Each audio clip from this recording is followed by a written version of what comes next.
ఎరా ఇప్పుడు దాకా పడుకునుండు. ఎవరు మెత్తయా చిట్టా మరెవరు? ఎద్దు. ఎద్దా?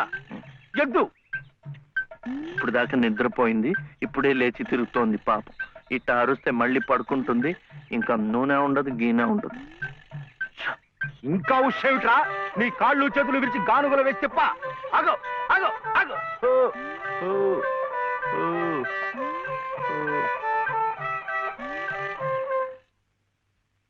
చెప్పానుగా పడుకుంటుందని. ఇప్పుడు కాడి మెడ మీద వేసుకుని నువ్వే తిరుగు. తిరుగుతాను. లే రే ఆ నూనెంతా డబ్బాలో ఇస్తావు. ఎంత నూనె తగలడిపోయిందో. ఏమిట్రా? ఇది అమ్మకూడదు, మట్టిలో కలిసిపోయింది. ఒంటికి రాసుకుని తలంటుకో. అంటుకుంటా. కాంతం కాంతం, నువ్వు వెళ్ళి పత్రం పట్టరా. రౌతు కొద్ది గుర్రమని ఊరికే అన్నారటోయ్. బుర్రలేని వెధవ కూర్చున్నాడని తెలిసి అది వెనక్కి తిరిగి తెచ్చింది. ఇది అలవాటై రేపు నేను కూర్చున్నా వెనక్కి తిరిగి తెచ్చి నన్ను వెధవం చేస్తుంది. ఏమిటది? నేను తెమ్మన్నానా? నా నెత్తిరేసి కొట్టు. పత్రం కాదు, పత్రం, స్టాంప్ పేపరు పట్ట. మళ్ళీ సంతకం పెట్టాలా మావయ్య? అవును. నేను పెట్టను. ఎందుకని? ఆయనమ్మ పెట్టద్దంది. పెట్టకపోతే ఈ నష్టం ఎవరు భరిస్తారా? ఎవరు భరిస్తారు? డబ్బా నూనె ఖరీదని తెలుసా? 200. నీ బొంద. ఇది మీ నాన్న మీద జిడ్డావదం కాదు, ప్రశస్తమైన నువ్వుల నూనె. డబ్బా నూనె ఖరీదు 1000. 1000 రూపాయలు. 3 డబ్బాలకి 3000. ఇవో తీసుకో, పెట్టు.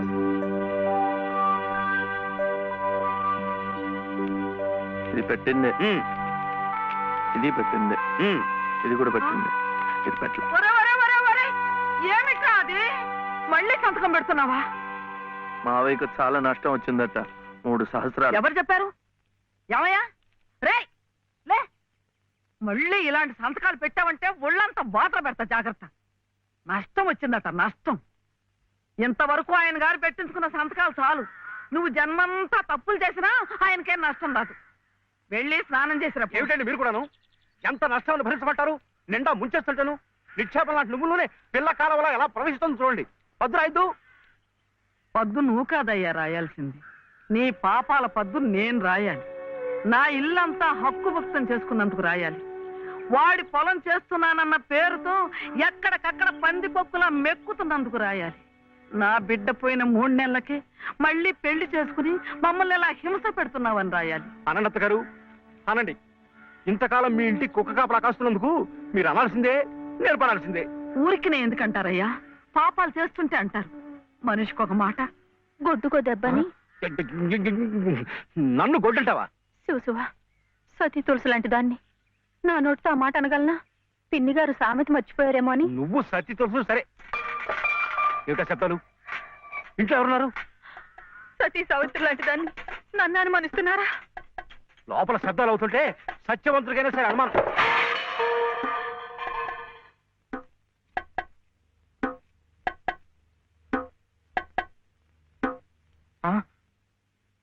చూడు నాన్న, నీకు దిష్టి తగులుతుందని చాటుగా పలహారం పెడితే సీతమ్మ లాంటి దాన్ని నన్నే అనుమానిస్తున్నారు. రామచంద్రుడి కనుక అనుమానించానే, ఏం తప్ప? నువ్వు రామచంద్రుడు కాదయ్యా, రావణాచంద్రుడు. ఆ విషయం తెలియకే బంగారం లాంటి నా కూతురు గొంతు కోసేసినాను. అవకాశం దొరికింది కదా అని నా ఇంట్లో తిష్ట వేసి మేసేస్తూ మీరే నా గొంతు కోశారు. సిగ్గు లేకపోతే సరి. సిక్కు లేదని అమ్మ అన్నాడు. అవునన్నా, నేను ఇప్పుడే గోదాట్లో దూకుసేస్తా. నీతో పాటే నేను చచ్చిపోతానన్నా. రా తల్లి. అగో, ఇదే ఈతల పోటీలు అనుకున్నారంటే ఒకళ్ళ వెనకాల ఒకళ్ళు దూకడానికి చావడానికి. మీరెవరు చావక్కర్లేదు, మీరు ఇక్కడే బతికి చావండి, నన్ను చంపండి. పట్టు సీర తెస్తానని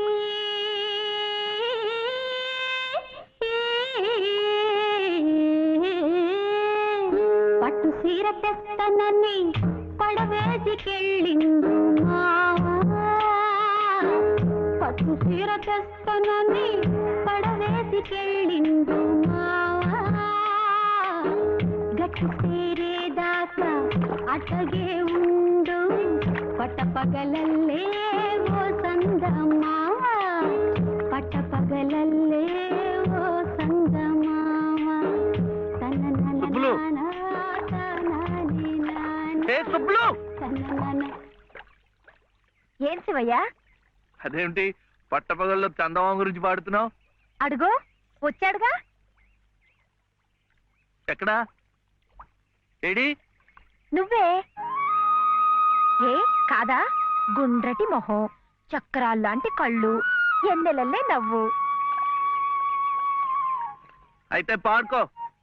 ఏ శివయ్య కాస్త ఇటొచ్చి ఈ ప్రద్దెళ్ళు అందడం లేదు. వీపు అందకుండా ఎందుకు పెట్టుకున్నావు? మీ ఆడాళ్ళతో ఎప్పుడు ఇదే గొడవ. తాలిబొట్టు తెస్తానని తాళరేవుకెళ్ళిండు మావా. తాలిబొట్టు తెస్తానని తాళరేవుకెళ్ళిండు మావా. ఆలునయ్యేదాకా వెళ్ళిపోమాక ఎన్నెలమ్మ తోడు సంగమా. ఎన్నెల్లమ్మ తోడు సందమావా. ఎన్నెల్లమ్మ. అబ్బా ఏమైంది? అవును, వెంకటస్వామి తాళ్ళిబొట్టు తీసుకురాగానే నీకు పెళ్లి అయిపోతుంది అనమాట. ఎట్టా అవుద్దయ్యా, నాకంటే పెద్దాడివి, నీకే కాంది. నన్ను చేసుకోనందిగా, ఇంకెట్ట అవుతుంది? ఎవరంది? మా మావయ్య కూతురు చిట్టి. బంగారు కొండవి, నిన్న అంది. ఎందుకంది?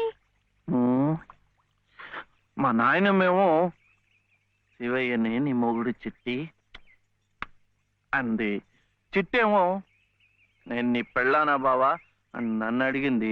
నాకేం తెలుసు, నానమ్మ అడుగు అన్నాను. అన్నిటికీ నానమ్మ అనేవాడికి పెళ్ళెందుకు పెళ్ళందుకు అని చెప్పి నా తల మీద మొట్టకాయ వేసి వెళ్ళి ఓసి పిచ్చి మొద్దా, మంచి పని చేసిందిలే. ఇదిగో ఓ మంచి లగ్గం చూసాయి, మన ఇద్దరం మరవాడేద్దాం. ఏంటి శివయ్య వింటున్నావా? లేదు, బొందు కంటుకుంటున్నావు.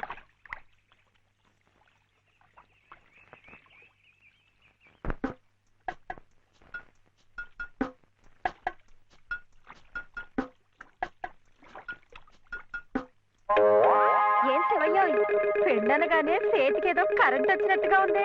అంటే కర్మ, మను అయితే మన ప్రేమ పట్టపగ్గాలు ఉండవు. ఊరి సచ్చినోడా నువ్వా? ఎల్లెలా ఏటే సుబ్బులు, చెయ్యి మారగానే సాకు తగిలిందటే చుట్టుకున్నట్టుకున్నావు. పట్టేవాళ్ళ బుద్ధేంటో ఆ చెయ్యి వాటంలోనే తెలిసిపోద్ది. అమ్మో!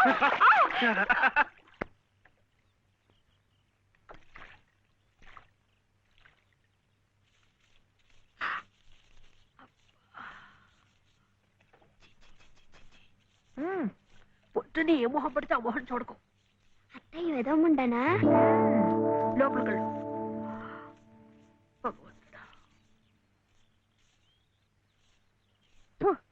పొద్దున్నే నీకెందుకులే మా పళ్ళు, అవి అక్కడ పడేసి లోపలికి వెళ్ళు. పర్వాలేదులే వదినా, ఇందులో తప్పే ఉంది. తప్పే ఉంది అని నిలదీసి అడిగితే నేనేం చెప్పను? నిన్న పొద్దున్నే నీ మొహం చూశాక ఆ పక్కింటి ఆయన కాలు జారి పడ్డాడట. వాళ్ళ ఆవిడ ఒకటే తిట్టిపోసింది. పొద్దున్నే లేచి ఎవరైనా కాస్త మంచి మొహం చూడాలనుకుంటారు పాపం.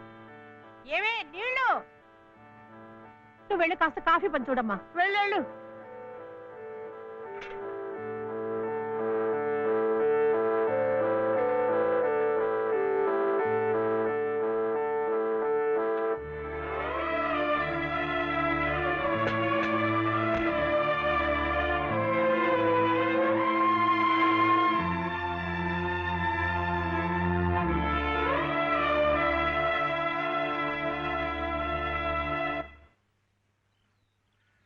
లలితమ్మ గారు, లలితమ్మ గారు, లలితమ్మ గారు.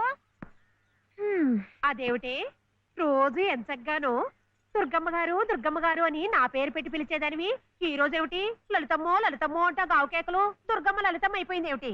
అదెట్టా అవుతుందమ్మా, దుర్గమ్మ దుర్గమ్మే, లలితమ్మ లలితమ్మే. నా జాకెట్, నా లాగు, నా చొక్కా ఎక్కడా? ఇదిగో బాబు, తమ చీరలు 2 రాసుకోండి. ఒరే చెంప అక్కడ పెట్టరా.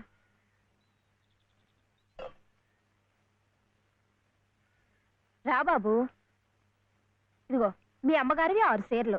జాకెట్లు ఇదిగో ఉన్నాయి. ఇవి నీ చట్లు నిక్కర్లు, జాగ్రత్తగా పట్టుకెళ్ళు. అమ్మో అమ్మో అమ్మో, ఇన్ని బట్టలే? మొగుడుతో కాపురం చేసే నేనే ఒంటి మీద బట్ట రాటి మీద బట్టతో అఘోరిస్తున్నాను. మొగుడు లేని ఇవిడి గారికి అమ్మా రేవు కారు చీరలే. ఇట ఈ స్త్రీలకి ముస్త్రీలకి ఆయన గారి సంపాదన అంతా తగలేస్తే నేను నా బిడ్డలు అడుక్కు తినాల్సిందే. చిచ్చి మీ బట్టలే అనుకున్నాను. నీ మనసు కూడా నీరకాయ పట్టి మురికెత్తిపోయింది. ఒక్కసారి మీ ఆయన గారు ఉడకేసి ఇస్త్రీ చేస్తే నా సామి రంగా. ఏమిటే గొడుగుతున్నావు? అబ్బే ఏం లేదమ్మా. అయినా మీరు కూడా ఏందమ్మా, దేవుడు ఏదో చిన్న చూపు చూడబట్టి ఆవిడ మీ ఇంటికి వచ్చింది గాని నిన్నటిదాకా ఆవిడ లక్షణంగా బ్రతికిన మనిషేగా. అంటావు మధ్యలో నీ సమయం పోయింది. బట్టలు ఎక్కువేస్తే డబ్బు బాగా గుంజొచ్చని నీ ఆలోచన. ఆవిడ గారి బట్టలకి మీరేం డబ్బు ఇవ్వక్కర్లేదులేండి. పుట్టెడు కష్టంలో ఉంది. ఆవిడికి ఈ పాటి సాయం చేస్తే పుణ్యమైనా దక్కుద్ది. ఆహా, అంత పుణ్యం కావాలంటే నీ కొంపకి తీసుకెళ్లి నెత్తిన పెట్టుకు పూజించు ఈ సంతని. ఆవిడ రావాలే గాని ఆ మాత్రం అన్నం పెట్టలేకపో. మా కొంపలు ఇరుక్కు కావచ్చు కానీ మా మనసులు ఇరుక్కావు. మనసులు గుండెలు కోసి పెడితే సంతోషపడే ఘటాలు కావు. ముప్పుద్దులా మేపినా మనుషుల్ని పీక్కు తినే రకాలివి. అమ్మా అమ్మ అన్నం పెట్టవా? వచ్చి భుంచొద్దు గాని పద, బడికి టైం అవుతుంది. ఏమ్మా పిల్లాడికి అన్నం పెట్టకుండానే స్కూలుకు పంపుతున్నావు? మాటంటేనే మూతి విరుపులైతే చాలా కష్టం. ఈ పూటైతే మానిపించావు, మధ్యాహ్నం తప్పుతుందా, సాయంకాలం తప్పుతుందా, రాత్రికి తప్పుతుందా? ఈ ఒక్క పూట ఆదా చేస్తే మాకేం మిగిలేదు లేదు. శుభ్రంగా కూర్చోపెట్టి వెళ్ళవయ్యా వెళ్ళు. అది కాదు వదినా, నిన్న పొద్దున అన్నం తిని కక్కుకున్నాడు, అందుకని. పడ్డం లేదంటే ఇడ్లీలు బొడ్లీలు చేస్తాననుకుంటున్నావేమో. 3 రోజులు అన్నమైనా కుండలో వేస్తే ఎగబడి తింటారు నా బిడ్డలు. వీడు అలవాటు చేసుకుంటాడులే వదినా.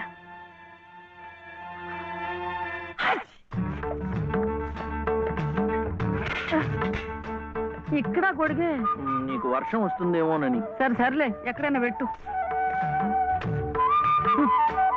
రామ రామ. ఇక్కడ కాదు అక్కడ.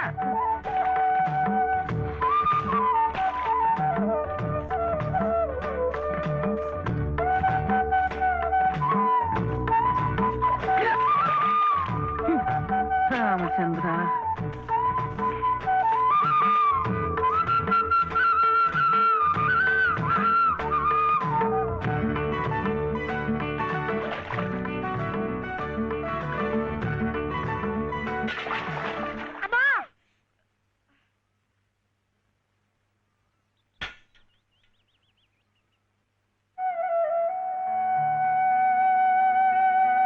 అయ్యయ్యో ఏమిట్రా ఈ తలతిక్క పనులు?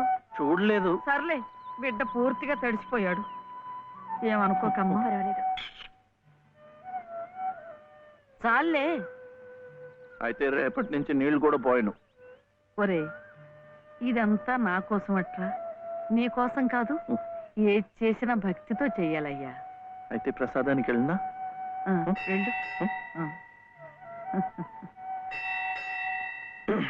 ఓం రాజాతిరాజాయ ప్రసహ్య సాహినే నమో వయం వై శ్రవణాయ కుర్మహే సమే కామాం కామకామాయ మహ్యం కామేశ్వరో వై శ్రవణో దదాతు.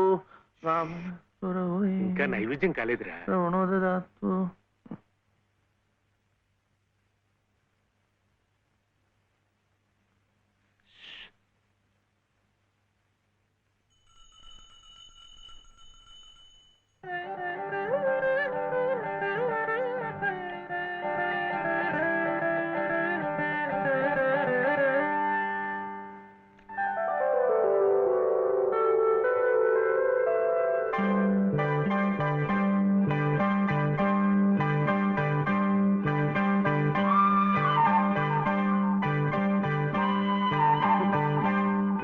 చూస్తున్నానులేండి, మీరు తినకుండా అంతా బాబుకే తినిపిస్తున్నారు. తీసుకోండి. నాకు లేదనా? నేను మళ్ళా అడిగితే ఇస్తారు. ఈ గుడి మాకు బాగా తెలుసు. నేను మా నానమ్మ రోజు వచ్చి ఇదంతా కడిగి ముగ్గులేస్తాంగా. తీసుకోండి తీసుకోండి. తీసుకోమ్మా. అసలు దేవుడు గర్భగుడిలో ఉంటే వీడు ఊరేగింపుకు వెళ్లే ఉత్సవ విగ్రహం లాంటి వాడు. పుణ్యమే. రాజమ్మ, ఆ అమ్మాయి ఎవరో తెలుసుగా? మన చలపతి చెల్లెలు లలిత. అలాగా, నేను గుర్తుపట్టలేదు.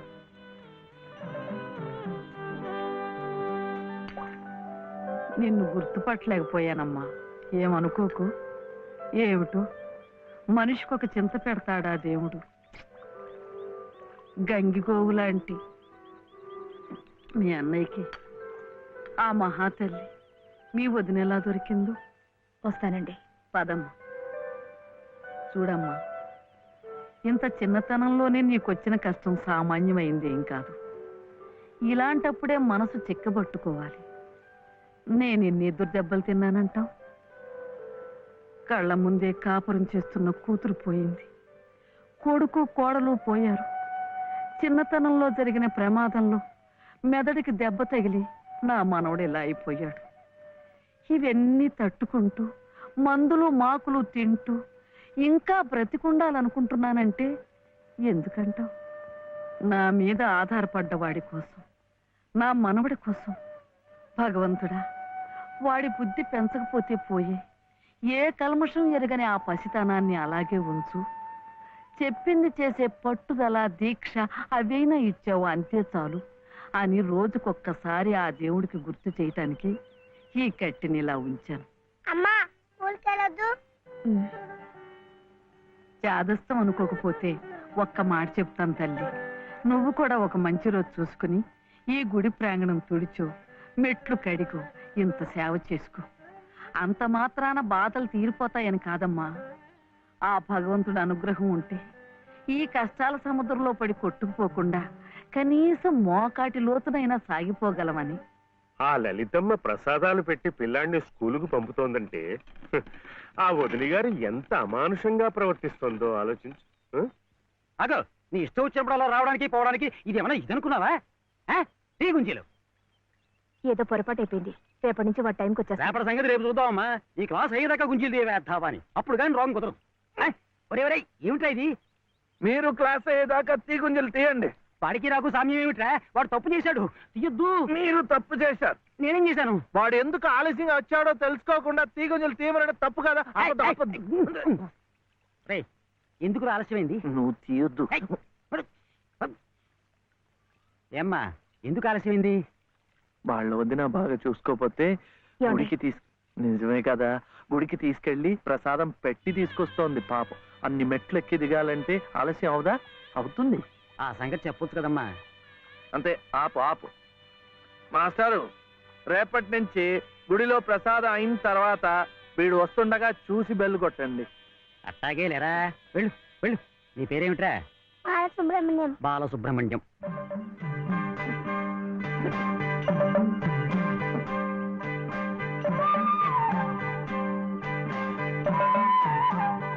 తెలిసిందిలేండి, మీ పేరు లలిత, నా పేరు చెప్పున వీర వెంకట సత్య శివసుందర రామయ్య. మీ పేరులో 3 అక్షరాలే, లలిత. నా పేరులో 3 ఉన్నారు. వీర వెంకట సత్య అన్నవరం స్వామి, శివ నేను, సుందరరామయ్య మా తాతయ్య. మరి మీ పేరులో ఎవరున్నారు? ప్రస్తుతానికి నేను, మా బాబే.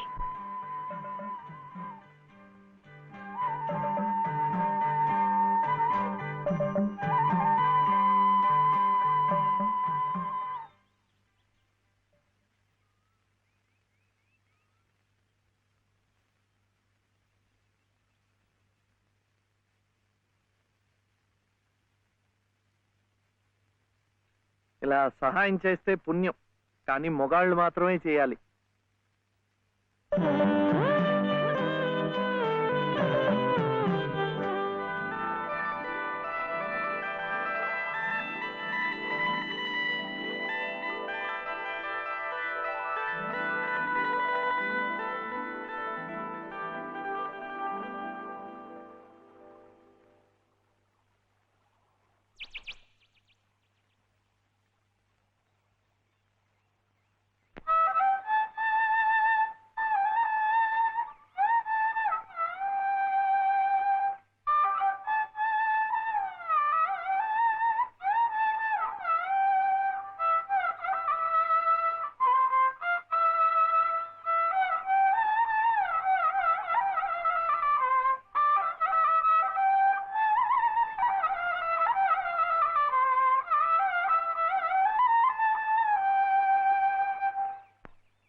ఇది మా నానమ్మ పాడేది. ఏమిటి చెప్పండి. శివుడవో మాధవుడవో. ఎవరని నిర్ణయించేదిరా? మిమ్మల్ని ఎవరని నిర్ణయించేదిరా? మీకు సంగీతం బాగా వచ్చనుకుంటానే. మీకు తెలిసిన చోట 2-3 సంగీతం పాఠాలు ఇప్పించకూడదు. పాఠానికి 100 రూపాయలు ఇచ్చినా నా బ్రతుకు గడిచిపోతుంది.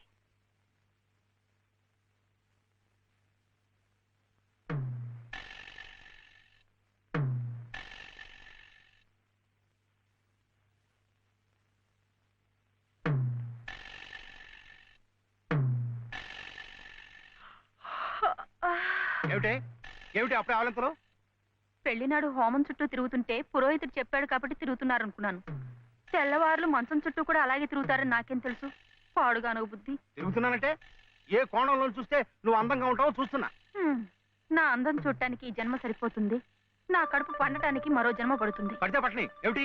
అన్ని జన్మలకి నేనే నీ మొగుణ్ణి. మావయ్య ఇటు దిగు దిగు. అలా చూడకూడదు రాత్రిపూట. ఏమిటయ్యా రా. మధ్యలో వాడిందికే నువ్వు కూర్చో. నువ్వు వెళ్ళరా, వెళ్ళు. ఇవ్వు.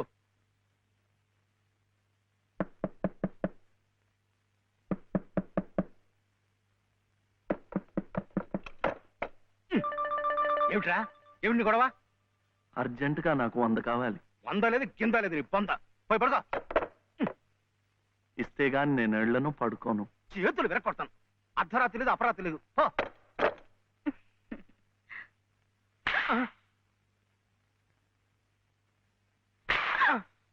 అల్లుడు, ఏమిటండి మీరు కిటికీ? అది కాదయ్యా, ఇందాకడేదో నేను అడిగినట్టున్నాడు. నువ్వేమో కాదన్నట్టుకున్నావు. అందుకన్నాడు కొరడా ఇచ్చుకొని రక్తాలు వచ్చేలా కొట్టుకు చేస్తున్నాడు. సావనివ్వండి, నేను లొంగను. అయితే నేను ఈ ఘోరం చూడలేను. నేను ఇప్పుడే గోదాట్లో దూకు చేస్తా.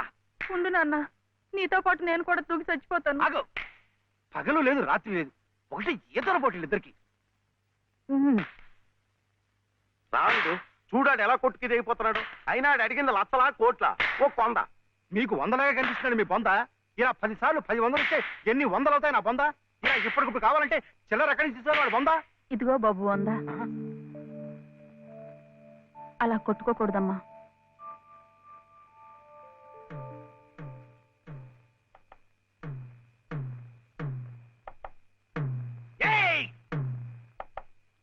ఉత్తు తరుపులే, ఆడేం చెయ్యడు పాపం. కానివరే, ఇంత గొడవ చేసి 100 రూపాయలు ఇచ్చుకున్నావు కదా, దేనికి? సంగీతం నేర్చుకోవడానికి. అందులో సగం నేను నేర్పుతా. ఏం సగం ఇస్తే సగమే నేర్పుతానేనా? మరి మీకిస్తే ఆవిడకి సహాయం చేసినట్టు ఎలా అవుతుంది? ఆవిడెవరు? లలితమ్మ గారు. అదా సంగతి. బాగుందిరా. కానివరే, ఓ పెద్ద పేరున్న దర్జీ దగ్గరికి సీటీ కూడా అట్టుకెళ్ళి మంచి కోటు కుట్టమంటే బాగోదు. అట్లాగే బాగా శాస్త్రం తెలిసిన మనిషి దగ్గరికి వెళ్ళి నీ లొల్లాయి పదాలు పాడే కంఠంతో సంగీతం నేర్పమంటే చచా